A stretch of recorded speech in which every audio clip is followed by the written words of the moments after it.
How's it going, guys? Today I want to look through some of the comments that you guys left on my last video about AI and how it will change your life. Let's go.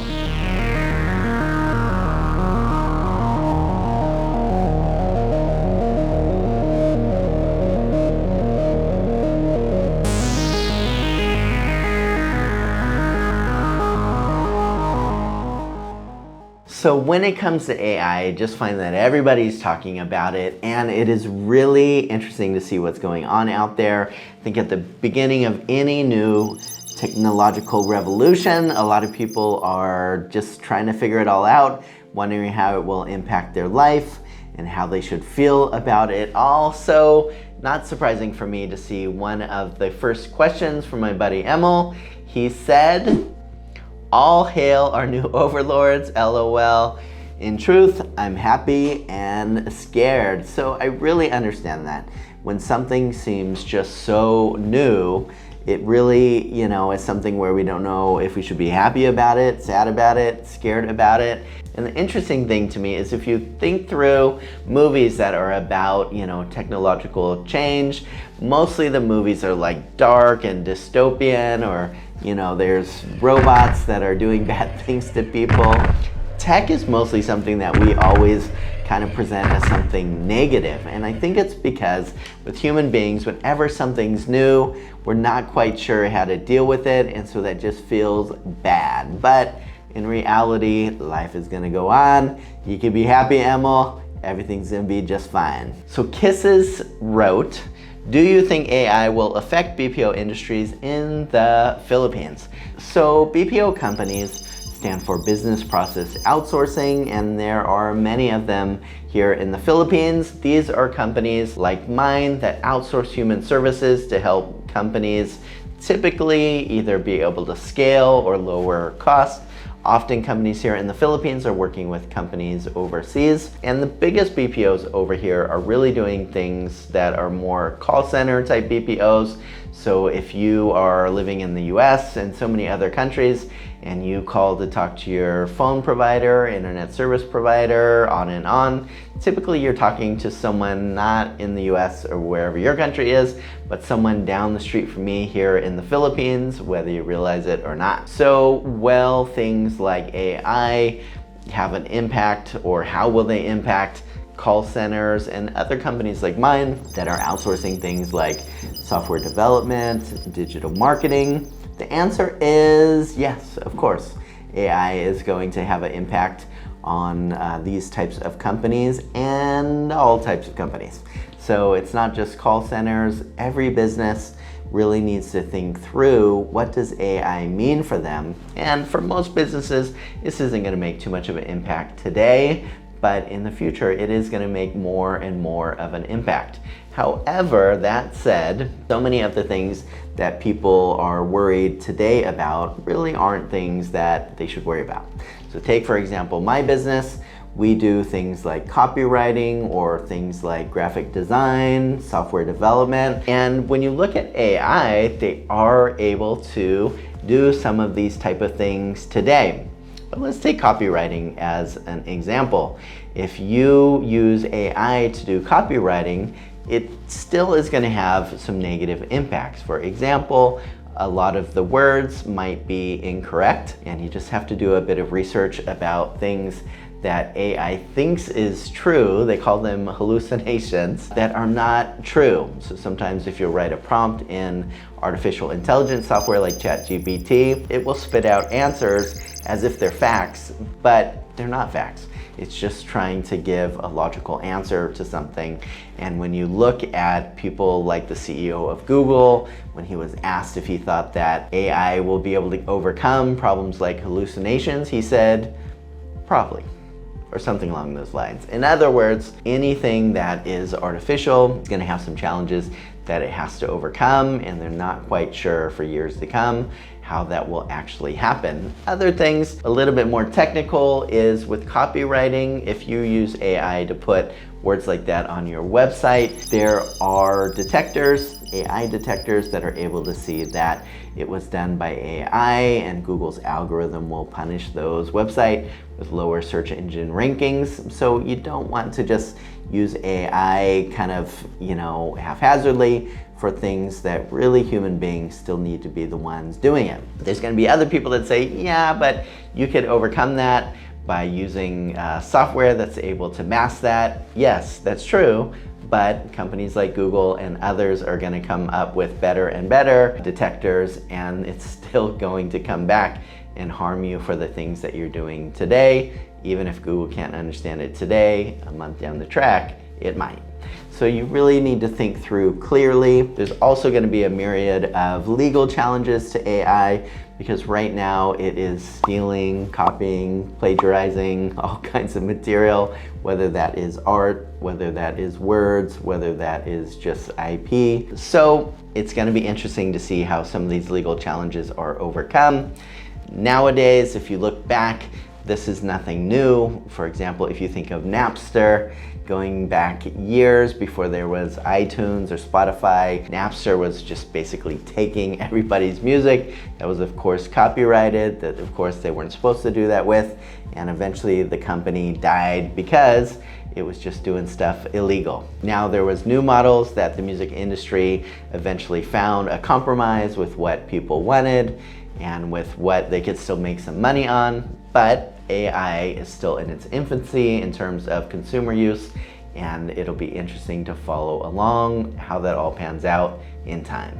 My buddy Bob said, I'm loving AI, it's a new world, both good and bad. With things like Midjourney, you could create realistic images that will fool almost anyone. Just by feeding it words, it will generate images of things that never existed in real life. Crazy. So I agree with you. It is amazing what AI can do with images, but most of those images existed in some form, and AI, as I mentioned before, is really stealing a lot of those images and then, yes, turning it into its own creation. But it's going to be a lot of legal challenges to see how that's going to work out, because people don't want for their art or their images to be just kind of stolen by AI and then recreated. So it's kind of like in a song, someone might sample a much older song, and even if they change the beats, even if they change a little bit of the words, if you know that that song originally belonged to somebody else, the music, the lyrics, or both, those are things that you have to license, right? Or you could be sued for. So when it comes to graphic design and images, AI is really still doing those type of things. And so that's why when people ask me, are you worried about your industry and how AI will impact it? I think a lot of these things still will be years to come before we figure out these type of technical challenges, and you really need human beings that are skilled in order to do things like taking care of copywriting, graphic design, website development, and so on. That said, I think that companies like mine, and really any company, should really be thinking through how will their industry be disrupted and what do they need to start doing today to make sure that they capitalize on the new changes. Whenever there is a huge new technological shift, there are so many opportunities. So this is another gold rush, not with literal gold, but you could buy a lot of gold if you figure out how to use AI. For example, we have clients that are talking with us now, and I also have a couple of projects that I'm looking at where we will leverage the APIs, which is basically an interface between API tools with websites in order to create new businesses. So if you are interested in AI, shoot me a message. There's so many interesting things that can be done. Regular guy, fellow vlogger here in the Philippines said, I remember when people talked about email eliminating the mailman, but it didn't happen. Nobody could guess what the final result will be, so all we could do is sit back and wait with anticipation. Now, that's a great point. A lot of people, when email came out, said, forget email, who's ever going to use that again? But in reality, real mail, snail mail is still around. It's maybe not being used as much, but it still exists. Sometimes people think that new changes like AI or like email are just gonna immediately make a complete change or completely end older technology. that's really not always true. For me, I really don't believe that email will ever replace the need for actual physical mail. Some things you just gotta send. However, I do think that the mailman might eventually get replaced by other technologies, for example, drones that companies like Amazon and others are already using to deliver mail and packages. There's also robots that are literally working as mailmen, delivering the mail. And so I think some of these other technologies that already exist today will become more and more pervasive and eventually could replace the mailman. So my good buddy Kyle from Live Your Life TV said, "You saw the Terminator, right? Skynet is watching." So Kyle, knowing him, is probably half joking, half serious, but I think that it is true. Technology, whether that's AI or just listening devices, are indeed listening to us. And I think that probably sounds like I'm kind of a crazy conspiracy theory person, but in reality, our phones, our smart TVs, our Alexas and Siris and Internet of Things kind of connected devices in our homes, they all have listening devices. I mean, if you go to your phone and you say, "Hey Google," and then it pulls up a prompt, I mean, it's listening all the time. Not just if I say, "Hey Google," but it's listening. Okay, shut up, Google. It's always listening, and so many other devices are listening whether we have stuff off or not. So much is being tracked just with the GPS in our phones, and we really live in a world where Skynet is watching, and it looks a lot like AI and technology.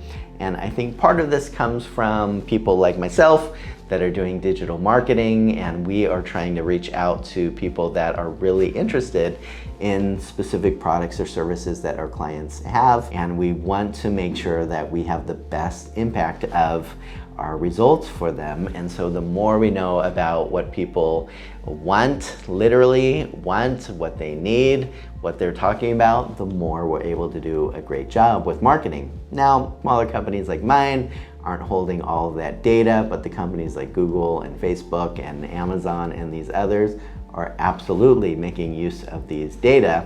Even, I thought it was so interesting, I talked about in my last video on AI how I'd use ChatGPT to create a 7-day, vegetarian meal plan with a certain amount of calories and so on and so forth. And then I noticed when I open up Google's new AI product called Bard, that literally the first prompt that it said to me was, "What's a fast, balanced vegetarian meal for me to make? It should be high in protein and fiber." So what are the chances? There's not that many of us vegetarians out there. What are the chances that Google's Bard just kind of guessed that that's something that I personally would be interested in? I highly doubt that's what it's recommending to the majority of people in the world who are carnivores. It's because it sees what I talk about, it sees what I search for, and this is really just part of the new world that we live in. So yes, Kyle, Skynet is really watching. Be careful. Anyhow, I really think when it comes to AI, at the end of the day, it's a new shiny toy that's exciting. It does a lot of amazing things, but it is human made, and so much of what goes into making AI happen is human powered behind the scenes. Anyhow, I do think though that this is something to keep watching, thinking about. For people that are employees, it's worth thinking through how will AI impact your job in days, weeks, months, years to come. For people that have businesses, absolutely the same. And more importantly, for all of us, we should really thinking about how can we make good use of tools like this to make our lives and the lives of other people around us better. And definitely there's a lot of potential for good with AI, bad as well, but I'm sure all of you are good people. So let's try to figure out how to make the most of these developments in the years to come. As always, guys, so much appreciate getting your comments. So stop looking at me and leave a comment below. If you haven't subscribed, come on, subscribe already. Thank you so much for taking the time to watch. Take care.